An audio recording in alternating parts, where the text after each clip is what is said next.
फतवा ऑनलाइन के प्यारे साथियों, अस्सलामु अलैकुम।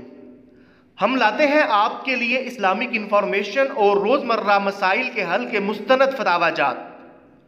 मोहतरम नाजरीन, आज की इस वीडियो में हम आपको हमबिस्तरी के बाद गुस्ल करने का मसनून तरीका बताएंगे। गुस्ल में 3 फ़राइज़ हैं, अगर इनमें से एक में भी कमी हो तो गुस्ल ना होगा। नंबर 1, मुंह भर कर कुली करना कि होंठ से हलक की जड़ तक, दाढ़ों के पीछे, गालों की तह में और दांतों की जड़ और खिड़कियों में हर जगह पानी बह जाए। नंबर 2, नाक में पानी चढ़ाना ताकि दोनों नथनों का जहां तक नरम हिस्सा है धुल जाए, बाल बराबर जगह भी धुलने से ना रहे।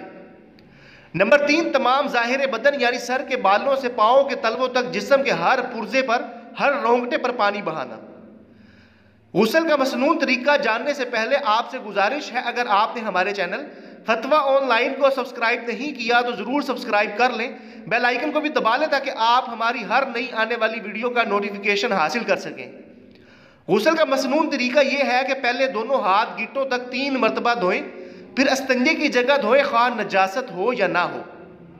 फिर बदन पर जहां कहीं नजासत हो इसको दूर करें, फिर नमाज का सा वजू करें मगर पाँव ना धोए। हाँ, अगर चौकी वगैरह या पक्के फर्श पर नहाए तो पाँव भी धो लें। वजू करते वक्त जब कुली करें तो पानी हलक तक लेकर जाएं यानी गरारा करें और नाक में नरम हड्डी तक पानी डालें। फिर बदन पर तेल की तरह पानी चपड़े, खसूसन जाड़े के मौसम में। फिर 3 मरतबा दाहिने कंधे पर पानी बहाएं, फिर 3 मरतबा बाएं कंधे पर पानी बहाएं। फिर सर और तमाम बदन पर 3 बार पानी बहाएं। फिर जाए गुस्ल से अलग हो जाएं और वजू करने में पाँव नहीं धोए थे तो अब धो लें और नहाने में किबला रुख ना हो। तमाम बदन पर हाथ फेरें और मलें और ऐसी जगह नहाएं कि कोई ना देखे, और अगर हो सके तो नाव से घुटने तक बदन छुपाना भी जरूरी है। किसी किस्म का कलाम ना करें और ना कोई दुआ पढ़ें।